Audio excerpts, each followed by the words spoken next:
we begin with the political economy on this Friday, just taking stock of the fact that it has been nearly a year since the South Africa's government of national unity was formed. It was a historic arrangement meant to bring together diverse political forces in the name of stability, collaboration and economic reform. Has the GNU therefore delivered on its promises? Is its model sustainable? And is it working? And ultimately, what has this all meant for policy certainty and investor confidence, as well as the economy? Peter Attard Montalto, MD at Krutham, as well as Roy Mutooni, portfolio manager at Sanlam Investments, joining me for that conversation. Gentlemen, thanks so much for your time. Peter, to begin with you, on a scorecard, perhaps 1 out of 5, of course, 1 being the worst performance and 5 being the highest mark that you could give. What would you give this GNU? That's a really hard question because it depends exactly what we want to measure, right? I mean, reform was happening anyway, even before the GNU came in. We had, I think, obviously some establishment of momentum with it after the election. I think we can say that. But we've obviously had shakes, we've had uncertainties, and we've had a difficult political situation, obviously, through the budgets as well. So I think overall, I would probably give it a 3. And ultimately, any self-respecting coalition can't really be that until it has some kind of proper agreement in place, which it hasn't done, which I think also marks it down. So I think that's probably a 3 out of 5 overall for me.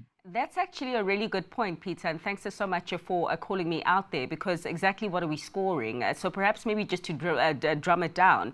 In terms of the economy, how would you rate it in terms of its ability to having restored investor confidence? How would you rate it in terms of its promise to unify the government and foster social cohesion? Perhaps if we drill it down to more nuanced metrics, it becomes a little bit easier to assess its performance? Sure. So, I mean, in terms of investor confidence, I mean, there's definitely been a marked flattening of the yield curve since the election, and even before it, as it was becoming obvious which way the ANC would jump. So I think we can score it at a 4.5 or so out of 5 in those terms. In growth terms, though, in delivery terms, that's again a hard one. A lot of these reforms, these difficult reforms that require political space, take a long time to bed in. The reform cycle around logistics is a 5-year minimum sort of cycle to actually see a meaningful impact on growth. So there, all the things have been done, but we're not seeing the output really yet. So it would be hard, I think slightly unfair to judge them on current GDP, where we're still, I think, suffering both obviously from the global situation and the historical hangovers of past policy mistakes of previous ANC governments. Yeah, it's the early innings still, and your point on perhaps giving them time, well noted. Roy, from an investment point of view, just reading an article quoting the Institute of International Finance, saying that foreign investors have pulled out $3.7 billion out of South African equities since October. Apparently, this is the longest such streak of outflows in the last 5 years. Putting it down to matters that Peter has actually raised in terms of growth, in terms of a bit of policy uncertainty here and there. From a local investment point of view, how would you reckon this GNU has performed in the past year? I think it's multidimensional. And I think when we try and ascribe specific issues to the GNU, I think you lose sight of what actually happened. I mean, the outflow of equities has been happening for a long time. Remember, November last year, Donald Trump got elected, lots of money went back to the US, and that left EMs, it left most markets, and that was a common thread. I think at the time of the formation of the GNU, we went through a V-shaped move in market sentiment. The first thing was intense, well, I wouldn't call it depression, but fear of what was going to come out. All we knew was there was no dominant party, there was no definite consensus, and there were discussions that were happening. When the GNU came out with its composition, with its broad-based nature, and with the polarity with the specific parties involved, I think the market suddenly became a lot more confident that things could happen. And you saw a re-rating, because that's what the market does. It assigns a rating upfront and then waits for the things to happen. So you saw the market moving up. You saw the risk profile go down, and then we sat and waited, and we waited and we waited. So we saw the ministerial appointments, we saw the issues around the budget, we saw the issues around the Oval Office and everything. And I think the bottom line here is that they're still learning how to live together. They're still learning how the conduct of a coalition government needs to be. And like Peter said, the truth is they don't have an agreement. There's nothing proactive that they've done yet. What you've basically been seeing is each head moving in its own direction, but because of circumstances, now they've been put together, closer together, they're being herded a whole lot closer, and we're seeing a little bit of progress. But the truth is, very little proactive activity has come out of that, and that's where I think the growth angle would come out. The budget was a very big step forward, but let's see what else can come out of it. So I mean, sticking with you, Roy, once more, and to that point, yes, we have had a couple of years of fantastic returns from global markets, most notably the US. But right now, the conversation has been about all the money that has been moving out of the US to find a home elsewhere, just given some of the political uncertainty over in that region.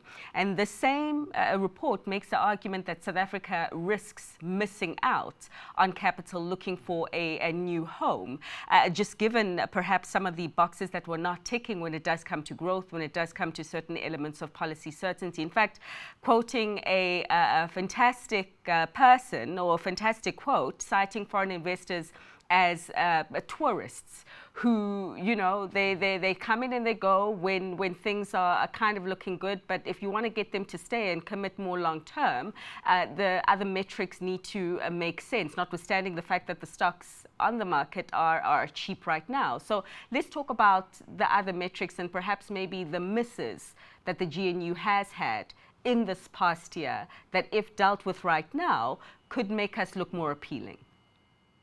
So there is no doubt that there's nobody who's looking to go place their money in an economy that's growing at point whatever it is we grow at. That's for sure. That I think is a bottom line. Like Peter said, it's not ascribed to the GNU. That's just been where we were heading to. So the first thing I think that would bring a lot of confidence is if you saw something proactive come out of there, so that they spoke as one in a way that collaborated with the private sectors, between the private sector, government, and each of those players, and they articulated a vision. That would be something that people could hang their hats on and say, out of a sense of optimism and out of a sense of having seen a plan coming into place, then maybe we can take the bet and we believe the growth can come out. Over the past 1 year, what you've basically seen is a bedding down process. It's been the ANC understanding that it doesn't call all the shots anymore. It's been the DA figuring out we're no longer in the opposition, we're actually in government. Now it's a different thing that we need to do. Different ministers trying to outshine each other and delivering to differing extents. So it's literally bedding down. There's very little that's actually been put together that you can say, yes, this is a product that you can step up on and move forward. There have been some good signs, Vulindlela moving forward, the next phase coming through. And like we said, the whole issue around the Oval Office and how they were able to collaborate to get there just shows you that there is possibility, there is potential, but it's still early. Yeah, I mean, that was my, I think, most prominent example of the GNU in action, the picture in the Oval Office where we saw the collaboration of the different political party representations, also the different representations of business, although we don't fully understand exactly where they voted, but it was a picture of harmony, including Labour there in that mix. Peter, to bring it back to you, because both of you have mentioned the budget, and perhaps the budget seen by most people as the biggest example of the beginning of the end, as it were, to ANC exceptionalism in demonstrating that there's not just one sheriff in town and it's not my way or the highway.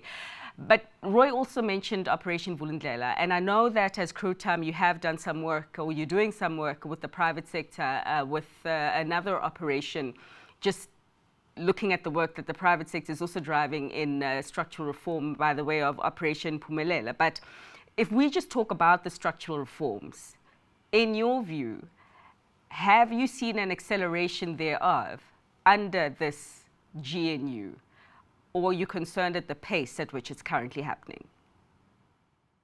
Well, I think what we've seen is a very different scorecard across different elements. And I think on logistics, we're seeing an ANC minister in Barbara Creasy, who is emboldened maybe by political space in cabinet now to make a move on transport policy, on logistics policy, in line with the previously gazetted, under an ANC government, previously freight logistics roadmap. But where the GNU, I think, has allowed her space certainly to operate and to run at pretty fast speed, actually, on logistics reform, even though, as I said before, some of the impact on GDP will take quite a bit of time fundamentally to come out. But the complexity really comes up then when you start thinking about electricity. On electricity, we're seeing backsliding by Eskom, which is having to be continually fought by the presidency Operation Vulindlela team around how the market has been set up, around the role of traders, around how Eskom is trying to block certain of those reforms from happening, certainly at the speed that we need to see. So I think the fight is for reform is still fundamentally happening and is maybe marginally easier under the GNU. But in some areas, right, we need to also think about how the policy of reform was already put in place, particularly at Home Affairs around visas. The policy was already there for Leon Schreiber to implement. What he was able to do, though, was to fundamentally bust through many of the sort of xenophobic and capacity issues within Home Affairs to actually now implement at huge speed that agenda which OV set out in the prior administration. So it's working differently in different ways, but I think fundamentally it is a positive.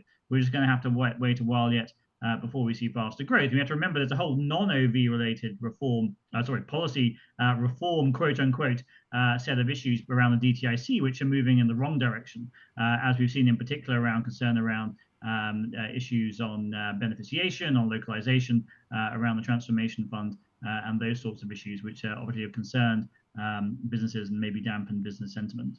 Yeah, I would also add to that list, perhaps even Roy, issues around NHI. I mean, we do know that there are areas of contention when it does come to the universal rollout of health, perhaps even issues around education and how we forge ahead there. There has also been areas of differences.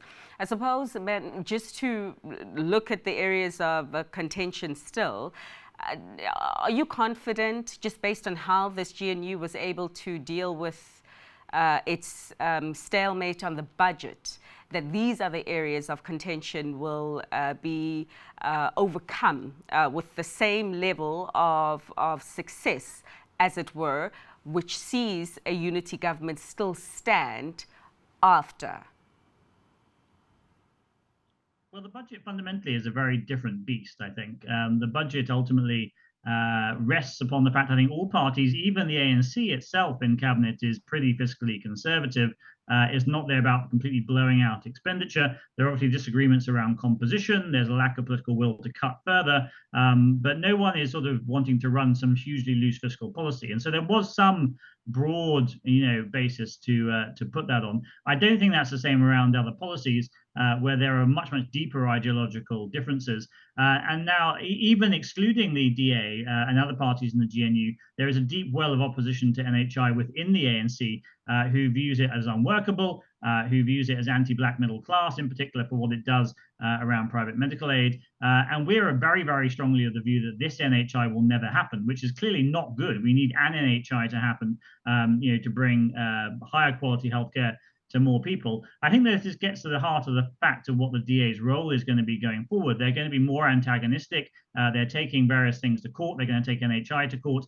This idea of being an opposition within government is going to rub the ANC up the wrong way. And I think we're going to end up having a blow up on this at some point, again, to test the stability of this thing, as we've seen in the last couple of months. Because, Roy, I mean, one also has to take note of the recent commentary from the ratings agencies and the S&P most notably in recognizing the efforts of the GNU to stabilize the economy, try to grow it within budget. In fact, there was comments around whether if South Africa was able to achieve a certain level of growth, that one couldn't take a ratings upgrade off the table, which bodes well, right? And I suppose, can we lay that on the GNU's footsteps? No, absolutely. That's got to be the ultimate. That somehow or other they come out with a not a policy. I mean a policy. They've got they've got lots of policies. If they came out with a united front around specific deliverables that can be addressed, that transcend all of these ideological difficulties, then you can bring people into one place and things move forward. The point is you have to decide what sort of growth you want, where that growth is going to come from, and what resources are going to be applied to get that growth and what's going to be sacrificed. That's very clear. I don't think it's reasonable to expect this amalgamation to be able to be that cohesive to come up with that policy in the first year, but I think it's reasonable in the second year, especially once you go through the next election around the municipal election and all of that. Eventually, they have to be held to account for the growth targets. And that growth target can only be reached if the two of them are able, well, all 6 or 9 of them are able to overcome ideological differences and move forward. Yeah. Is the GNU, in your view, and maybe Peter come in here, is it the name of the game right now? I mean, it's been a year, it was a new marriage and a new partnership, as it were, and anyone who has been in a relationship before will know that there are areas of disagreement, early days in, but then afterwards there's a period where we settle. And I'm just wondering whether it is the view that the GNU is South Africa's political framework for the foreseeable future right now? Or do you reckon that there is a viable possibility that we go back to how things were done before? So this thing is not, a real construct, this GNU. There is no fundamental agreement. There is no detailed policy foundation to it. The statement of intent that was initially signed a year ago tomorrow, it is tomorrow, the anniversary. We should all get one of those very bad ANC, foam cakes to celebrate, I think.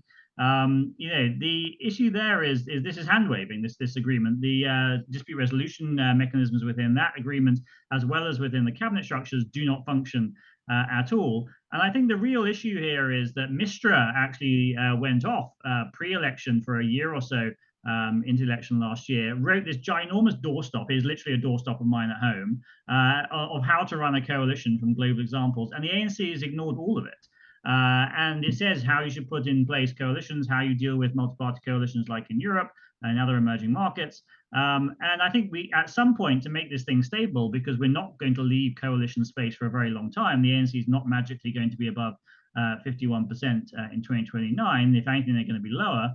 We're going to need proper institutionalization of this thing into a real coalition. So whilst coalition landscapes and multi-party governments are certainly here to stay, I think this GNU as it's constructed should not be here. It should die a death pretty quickly, and we should get something that's much more institutionalized. So you raise a good point, and even in your reference to what has happened with the multi-party arrangements in Europe, they have collapsed, and we have seen a sort of like back to square zero. And Roy, if I actually ask this question to you, so in the event that what has happened in other parts of the world happens here in the second year or the third year of the GNU, where you have a real divorce, as it were, what would that potentially mean for the economy? So let's take it in perspective.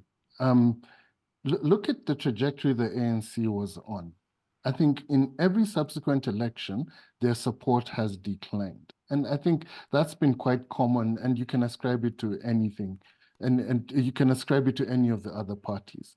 So the truth is, to be able to govern SA, you're going to need to work with somebody else. And I think the point that Peter is making is, it is better that you have an agreement before the election, because it's quite clear that this happened as a consequence of the election.